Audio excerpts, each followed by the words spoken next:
Ces temps de crise, rien de tel que la solidarité, surtout quand elle s'accompagne d'inventivité. Dans un petit village à Malempré, dans la province du Luxembourg, un collectif d'habitants a mis au point une chaudière à bois commune. Elle alimentera en chauffage et en eau chaude la moitié du village et une partie des bâtiments publics, une initiative totalement inédite en Wallonie.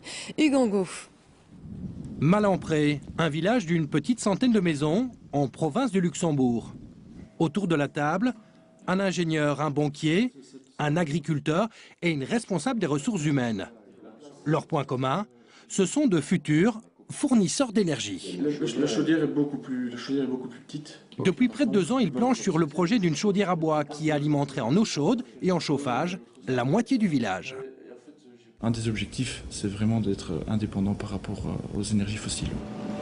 La chaudière sera construite ici, en plein cœur du village. Elle apportera de l'énergie à la majorité des logements privés, mais aussi à des bâtiments publics, comme cette école.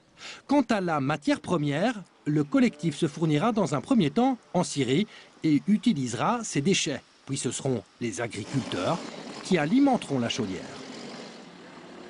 Ça veut dire tout ce qui est résidus de coupe de taille forestière, des branches, des haies, tout ce qui est des arbres. Mais alors, il y a aussi tout ce qui est au niveau agricole, donc il y a du potentiel à ce niveau-là. Un bon complément d'activité pour vous? Très bon, très bon, très bon. Maintenant, ça nécessite aussi, on va peut-être dire que ça va prendre de l'ampleur. Ici, on ne le voit pas encore tellement, mais en Allemagne et en Autriche, les projets existent déjà depuis 92, ça fonctionne une merveille.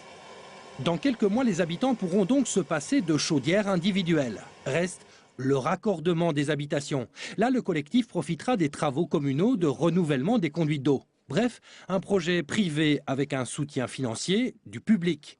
Un projet avantageux pour les consommateurs tout en favorisant l'économie locale. Et les bénéfices ne s'arrêtent pas là. Il ne faut pas oublier qu'on va économiser énormément de tonnes de CO2 par an, ce qui me ramène au fait de dire que dans le futur, de plus en plus de projets comme ceux-ci vont être créés et doivent être soutenus. À terme, les membres de cette ASBL à finalité sociale espèrent pouvoir fournir de l'énergie à tout le village, un village autonome qui n'aura plus à faire face à la vertigineuse ascension des prix de l'énergie. Un bon complément d'activité pour vous? Très bon, très bon, très bon. Un bon complément d'activité pour vous? Très bon, très bon, très bon. Un bon complément d'activité pour vous? Très bon, très bon, très bon.